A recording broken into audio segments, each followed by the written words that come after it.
After a car accident, my husband lost his memory and completely forgot me, but got the girl he was supporting pregnant. When he regained his memory, he knelt on the ground, crying heartbreakingly. "Sarah," he said, "those were all mistakes I made after I lost my memory. You're the only one I love. I'll send her away after she gives birth to the baby." After 5 years of loving each other, I finally chose to forgive him. But not long after Jessica gave birth to the baby, she got pregnant with a second child. I rushed to the hospital to confront him, only to realize that David Miller had faked his amnesia just to bring back the pregnant Jessica. I clenched my fists, staring at him intently. He opened his mouth in a panic, speaking subserviently. The second pregnancy was just an accident. I got a little too happy seeing the baby and drank too much, and... "Sarah, you're kind and generous, you can understand, right?" My voice was cold and hard. "It's her or me. Make your choice." His face instantly changed. "If she hadn't saved me in that car accident, I'd be dead by now. And now she's the mother of the baby. I have to be responsible for her." The last glimmer of hope in my heart vanished. I turned and left, dialing an unknown number. Does that promise from 10 years ago still stand? A low chuckle came from the receiver. "It stands." I hung up the phone and hadn't even taken 2 steps when Jessica suddenly knelt down and clung to my legs. "Sarah," she pleaded. "I don't want anything. I'll be satisfied just being near Mr. Miller and the baby. Please, don't send me away." She stroked her belly, sobbing uncontrollably, her face streaked with tears. "The baby inside is innocent. I won't compete with you for anything, I beg you." David Miller pulled Jessica up from the ground and held her close, his eyes fixed on me, stiff and cold. "Jessica suffered the pain of childbirth for me," he said. "I can't give her any formal title, so I'll give her a wedding. To compensate her. The wedding will be held on the baby's first birthday party." My pupils constricted, my face drained of color. My lips trembled, unable to form a sound. Mrs. Miller was beaming, holding little Timmy. Seeing the tense atmosphere, she quickly tried to smooth things over. "All right, Jessica is pregnant with another baby," she said. "Don't make a scene. After all, Jessica is helping the Miller family carry on the family name. She's done a great service for the family. The wedding is just a formality. Don't be petty about it. Don't worry, the position of Mrs. Miller is always yours." I widened my eyes in disbelief. "How dare you? David Miller," I cried. "Have you forgotten the vows you made when we got married? You said you'd only love me my whole life. Now you're challenging my boundaries again and again for that woman from outside the marriage. What do you take me for?" He scowled. "Jessica isn't just some lowlife. I'm just informing you, whether you agree or not, this wedding is happening." I dug my nails into my palms, but only felt a tearing pain in my chest. Looking at the man in front of me, I felt like I was seeing a stranger for the first time. Jessica suddenly took my hand, a triumphant smile playing on her lips. "Sarah, don't be angry. Mr. Miller just pities me. Please, don't let me affect your relationship." "Oh my! Sarah's family heirloom diamond bracelet is so beautiful. Could I borrow it to make a good impression at the wedding?" This family heirloom diamond bracelet was the only memento my mother left me.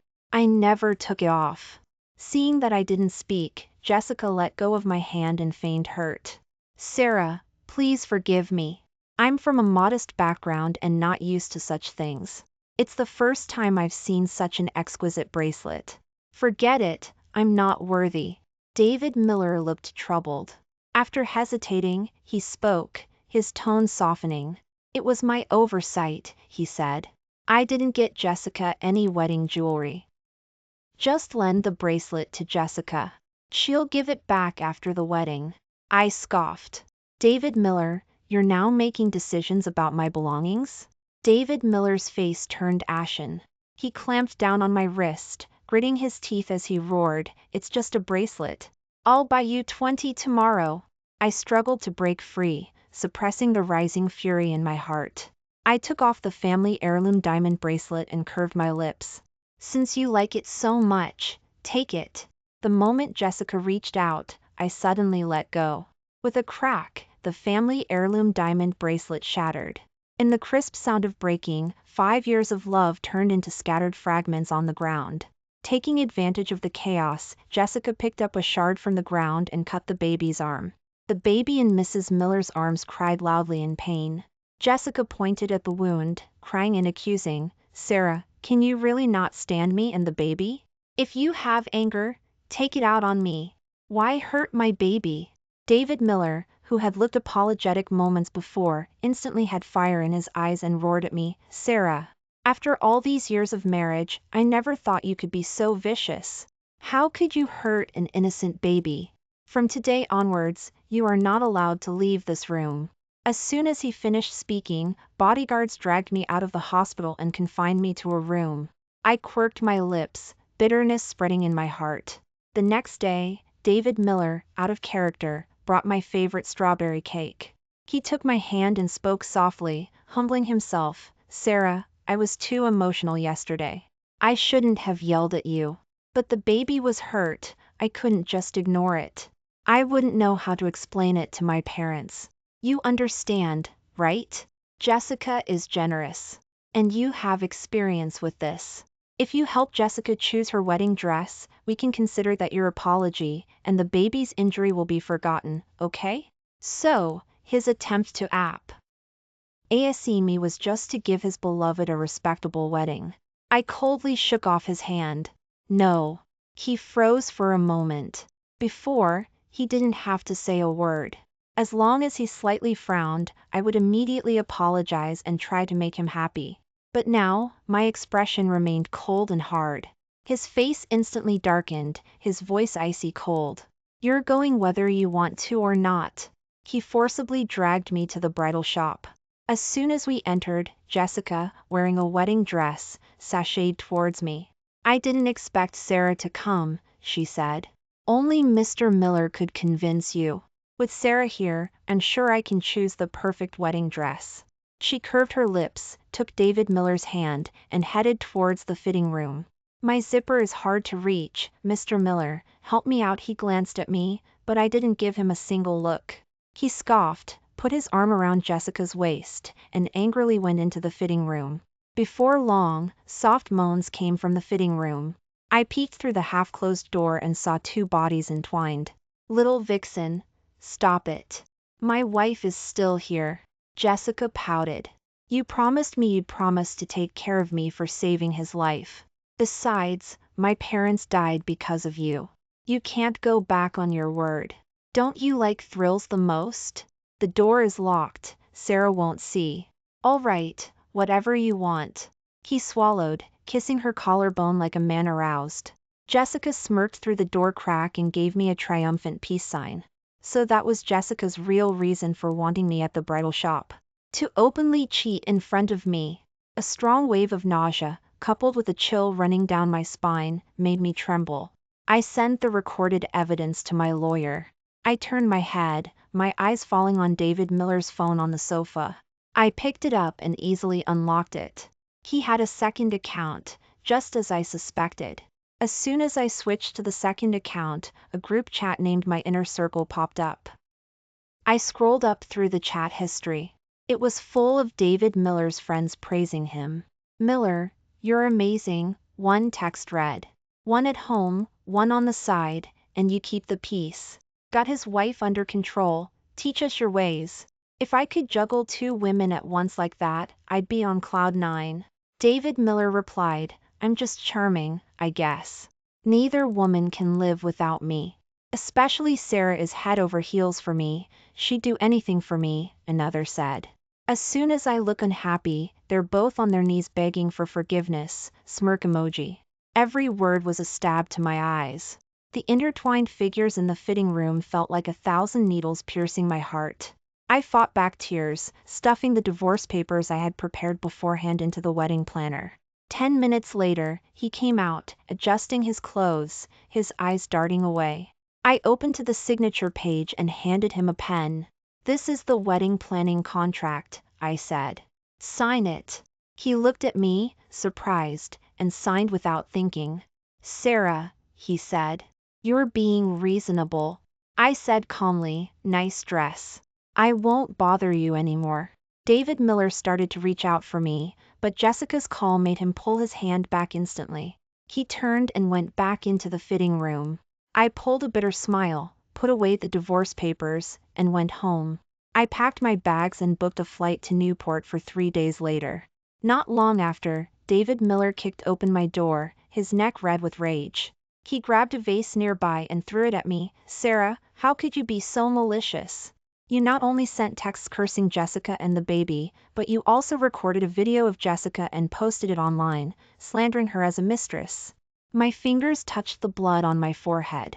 The stinging pain made me gasp. It was another one of Jessica's tricks. I scoffed coldly. And isn't Jessica a mistress? He froze in place, speechless. His eyes flickered, his voice tig. HT, you will attend the wedding and the first birthday party, he ordered. You will apologize to Jessica. Otherwise, what will people think of Jessica? How will the baby face the world later? While you're at it, have the baby added to the Miller family registry, under your name. After all, you can't seem to have children from your own belly. He stared at my stomach, maliciously poking at my wound, his tone full of contempt. With that, he turned and left without looking back. My pupils constricted. My breath caught for a moment. 5 years ago, during that big fire, I used my body to shield him, but a falling beam hit my abdomen, making it difficult for me to get pregnant ever since. He once cupped my face and said, "It's better not to have children. I can spoil you like a little girl forever." When the Miller family threatened to disown him, he vowed in the family library that he'd rather lose everything than betray me. Now, that sacrifice had become a sharp knife he used to stab me. If that's the case, I'll give them what they want. On the day of the wedding and the first birthday party, they had a traditional wedding ceremony. During the traditional wedding ceremony, when the ritual reached the incident involving a large decorative candle display during the ceremony, Jessica deliberately kicked over the display. Red-hot coals flew straight towards me. A searing pain shot through my calf. My skin immediately turned black and peeled. Within seconds, the entire wedding venue was engulfed in roaring flames. I instinctively looked at David Miller, only to see him holding the baby, his fingers intertwined with Jessica's. He gave me a deep look, then without hesitation, he rushed out of the fire with Jessica and the baby, leaving me behind to be trampled by the crowd and the chaos. The crisp sound of my ribs cracking was lost in the screams. Thick smoke filled my throat, like burning cotton stuffed inside. My vision blurred. I thought I saw him desperately trying to rush back into the fire. But Jessica wrapped her arms around him from behind, her voice trembling. "Miller, don't go. I'm scared. Let go.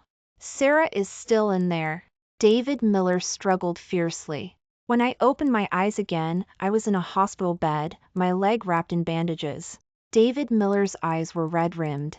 He gripped my hand tightly, his face full of guilt. "Sarah," he said, his voice thick with emotion. "You're finally awake. You don't know how scared I was. I thought I had lost you forever." I yanked my hand away, frowning in disgust.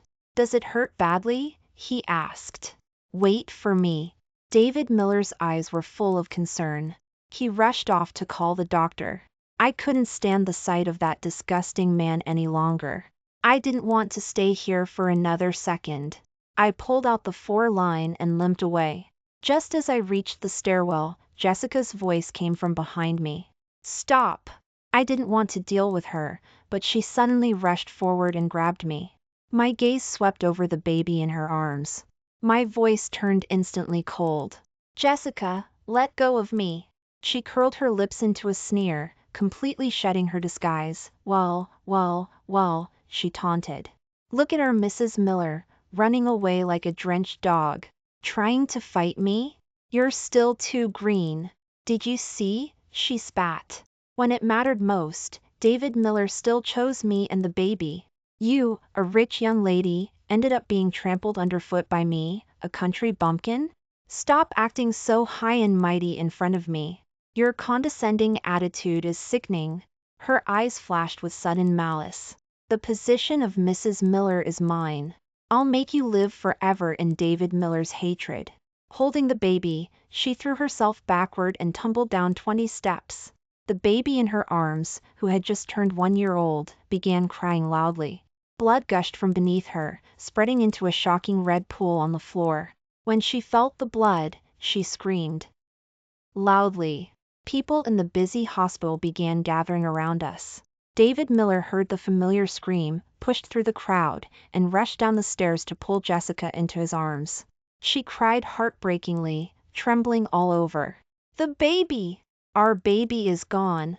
David Miller's temple pulsed with veins. His eyes blazed with fury as he glared at me viciously, his fists clenched so tightly his knuckles cracked. "Sarah, are you even human? Jessica came to see you, concerned about you, despite her injuries. How could you do this to her? You tried to kill her and the baby." I bit my lower lip hard, my nails digging into my palms. "It wasn't me," I yelled. "I didn't even touch her." Mrs. Miller raised her hand and slapped me hard. "You bitch! Still denying it.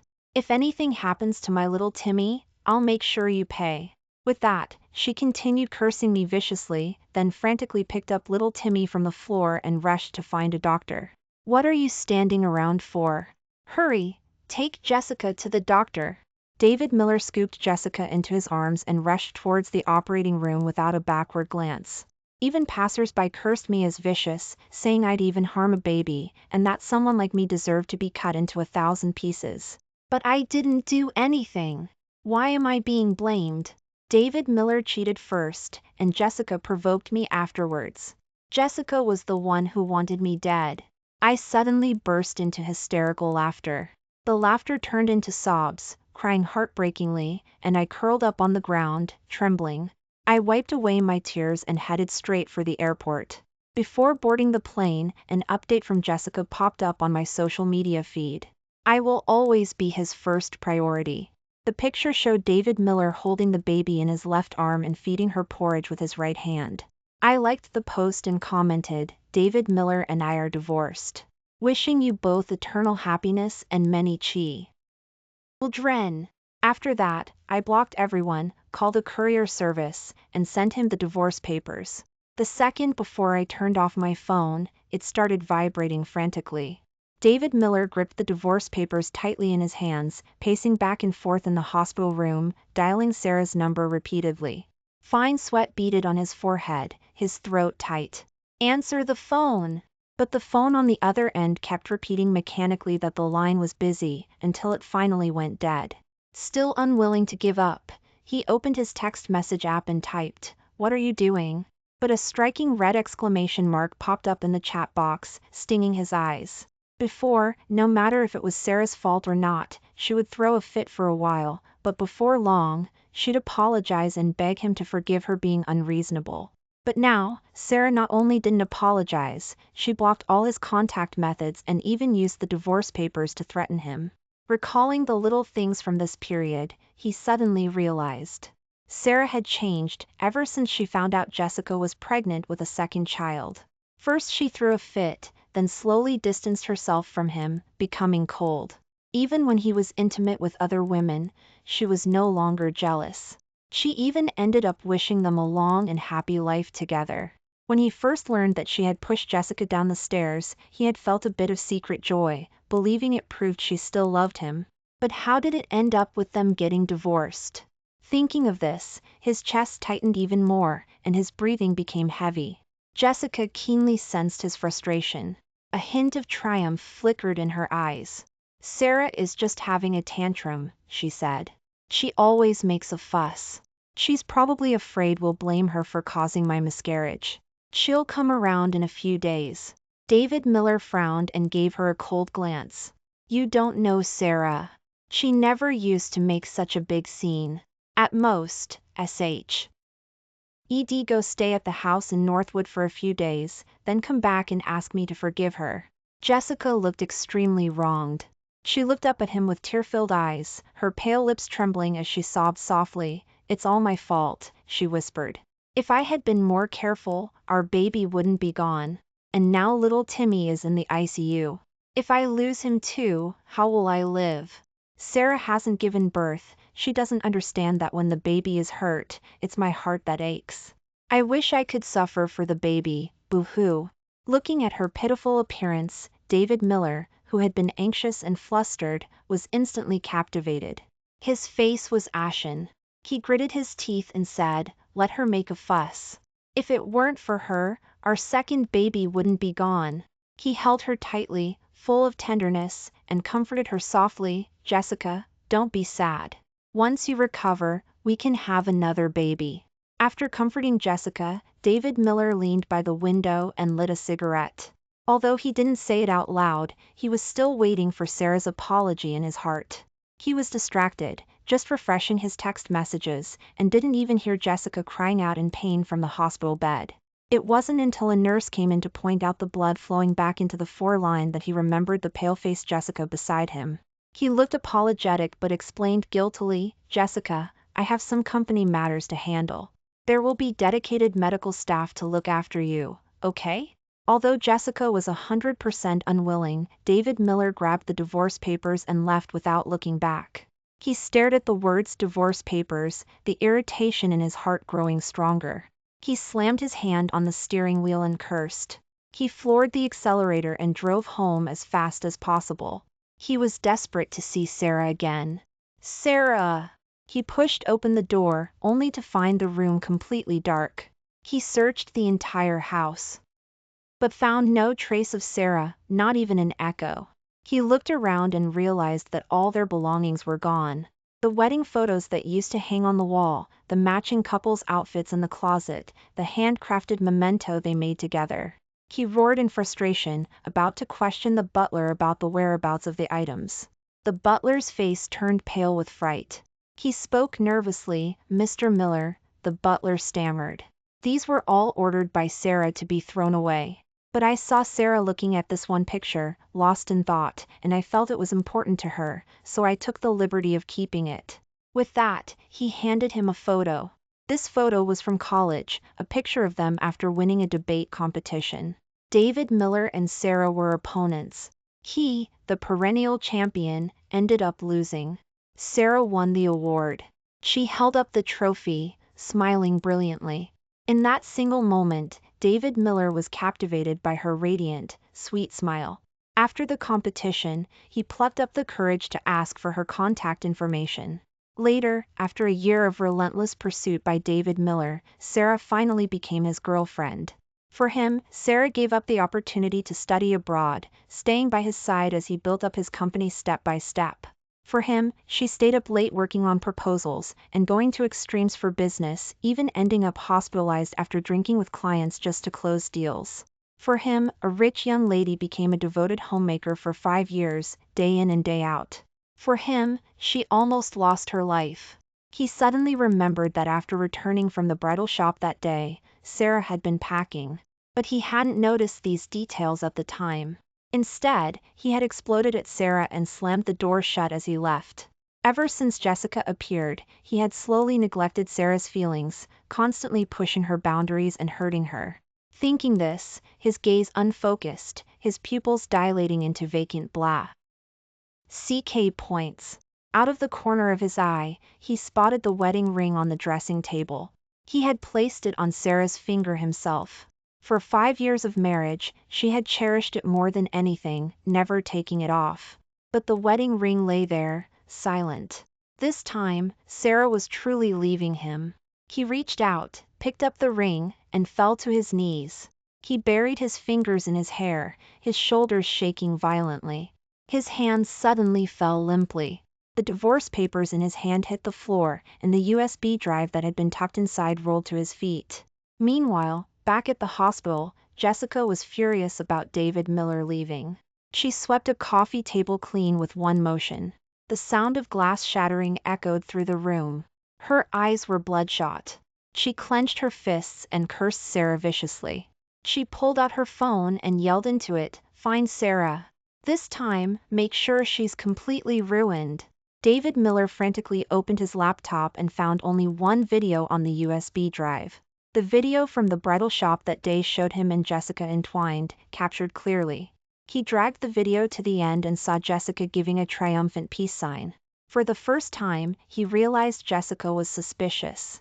His face darkened. He called his assistant. Investigate. Find out everything about Jessica. In less than half a day, his assistant rushed into the room with a stack of files, beads of sweat on his forehead. Mr. Miller, I found it. It turns out Miss Jessica had scouted the location beforehand, the assistant explained. She deliberately arranged for her parents to cross where you were driving, making you think you hit and killed them. She then risked her life to save you. Actually, her parents were already in the late stages of cancer.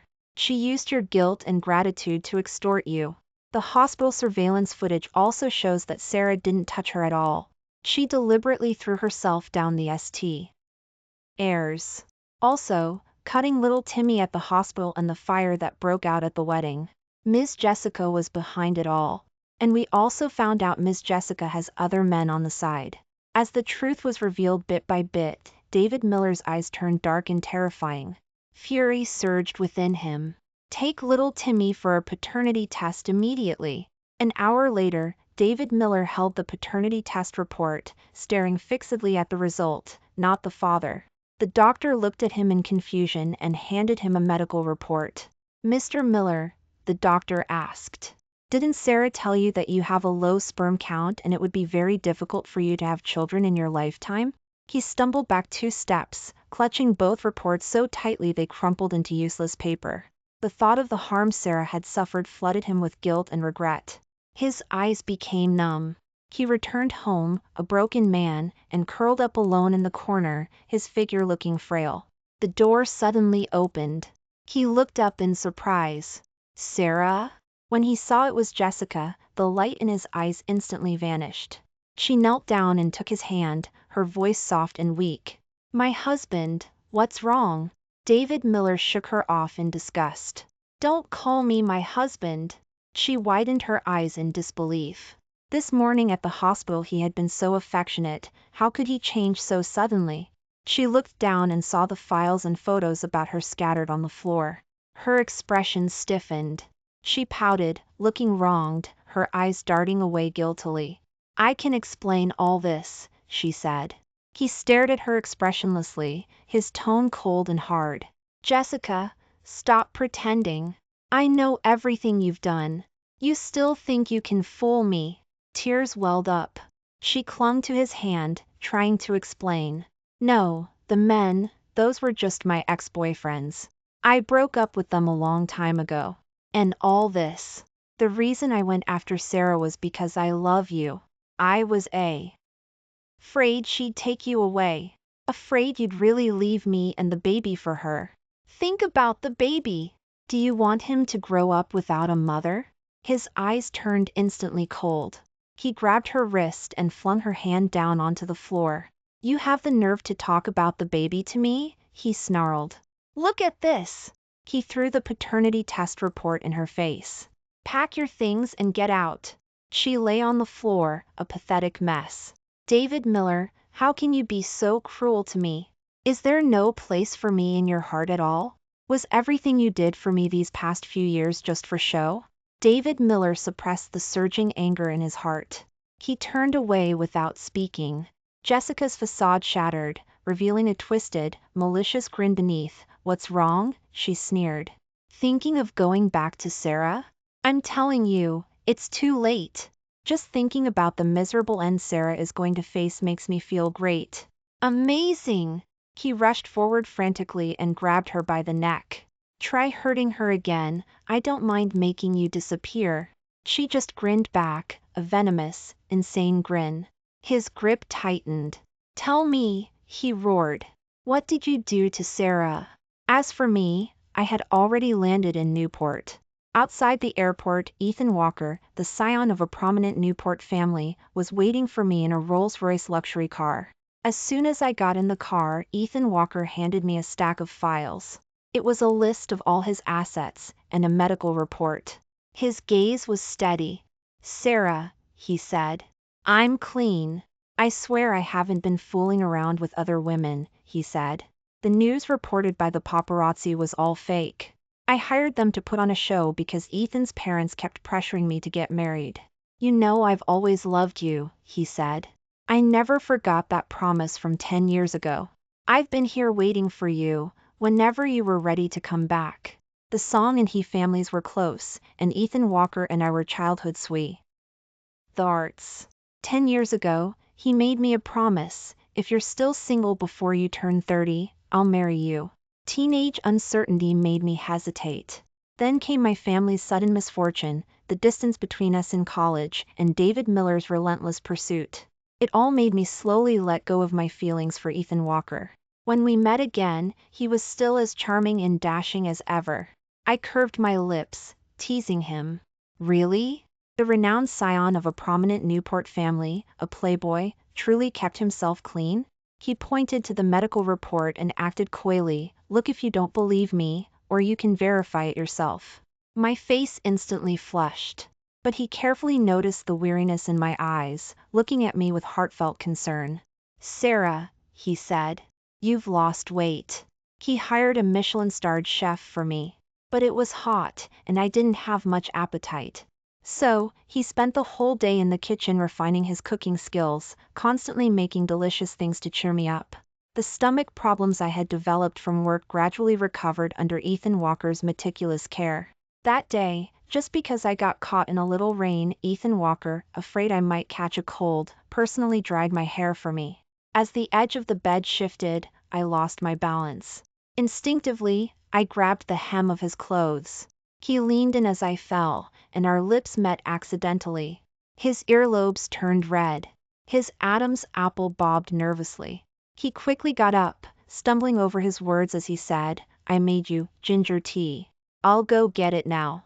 I smiled softly, looking at how shy he was. When he opened the door, he found Ethan's parents hiding outside, eavesdropping. Mom, Dad, what are you doing here? Mrs. Walker winked.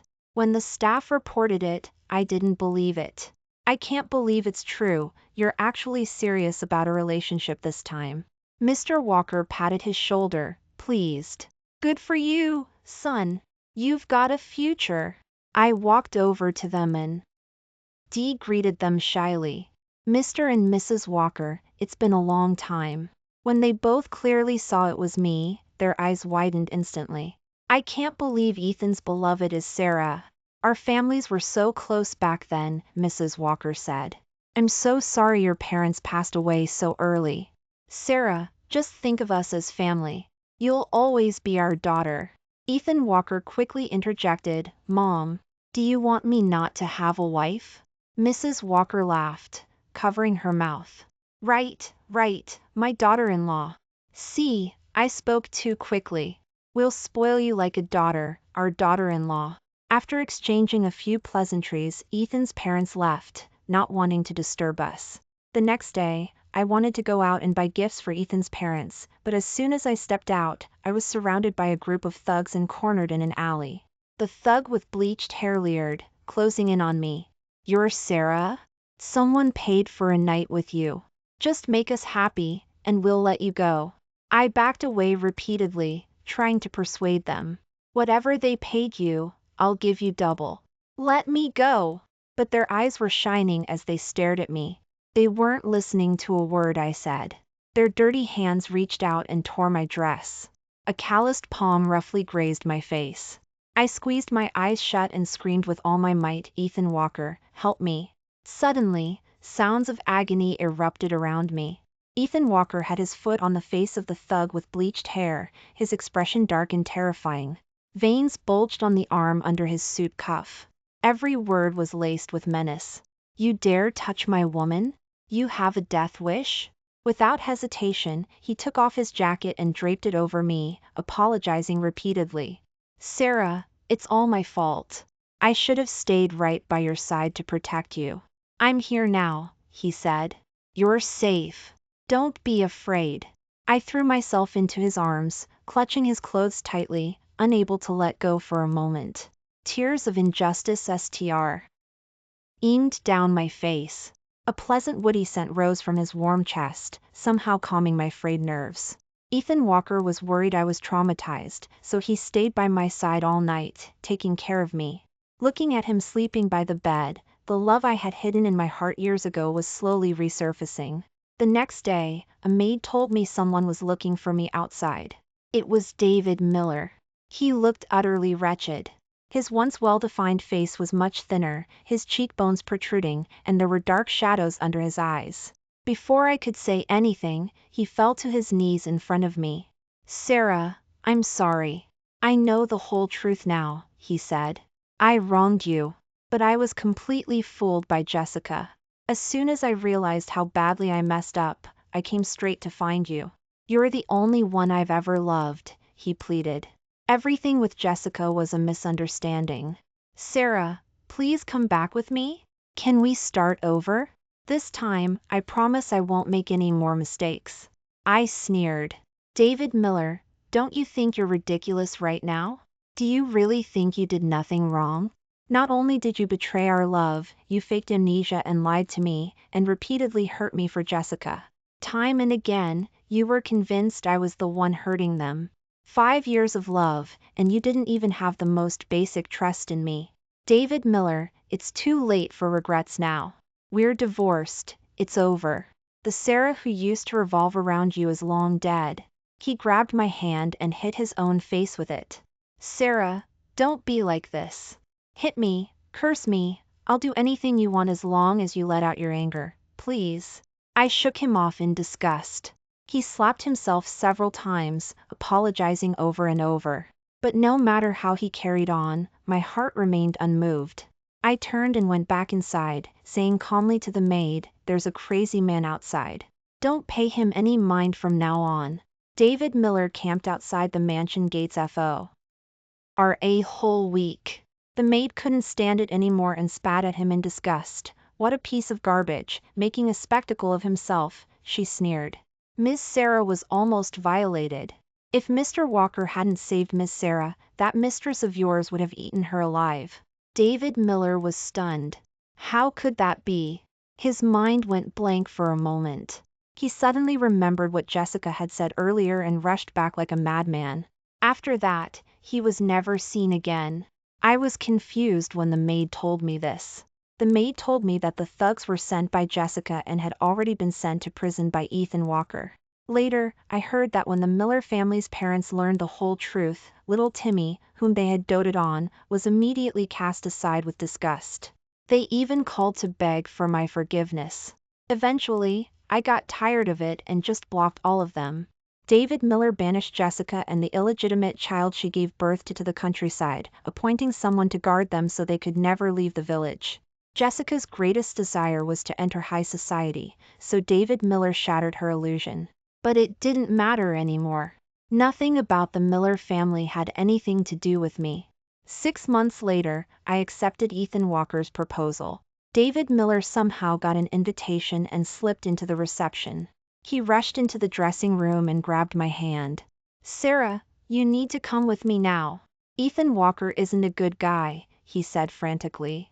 "He's a playboy, a man about town. He's not worthy of you. He's been with countless women over the years, he might even have contracted an STD. I coldly shook off his hand. "If he's not worthy, are you? David Miller, you've got some nerve." His eyes were full of guilt, his expression hurt. "Sarah," he said, "Jessica has been punished. She'll never appear before you again, and she won't bully you anymore." "I truly made a mistake," he insisted. "Even if you don't forgive me, I can't just stand by and watch you jump into a fire pit." I didn't have time to reply. The next second, Ethan Walker suddenly appeared, wrapped his arm around my waist, and lightly brushed his fingers against my chin. "My wife is truly captivating," he murmured. "Even some random nobody is completely smitten. From today onwards, you're mine," he whispered. "You can't attract any more pesky dogs that won't leave, my husband gets jealous." He turned his head, a cold glint in his eyes, his voice like ice. "A drowning dog dares to gossip and speak ill of me in front of my wife? Who let him in? Do you people still want your jobs?" With that, David Miller was escorted out by bodyguards. David Miller's eyes were red-rimmed. Still unwilling to give up, he cried out, "Sarah, don't marry him. I was wrong, I truly was wrong, Sarah. Until his voice faded completely. Ethan Walker took my hand and walked onto the red carpet. Wife, you look beautiful today. I smiled. Only today? He lightly blew on my ear and whispered, Wife, you're beautiful every day. With the blessings of friends and family, we became true husband and wife. Later, I heard that David Miller contracted an STD from Jessica and was on medication for the rest of his life. A year later, I gave birth to twins, a boy and a girl. The boy took my last name, and the girl took Ethan Walker's last name. He lowered his head and gently kissed my forehead, his heart full of joy. Sarah, he said. I'm glad I didn't give up. I finally waited for you. And I was grateful that fate, after all its twists and turns, still led me to the love of my life.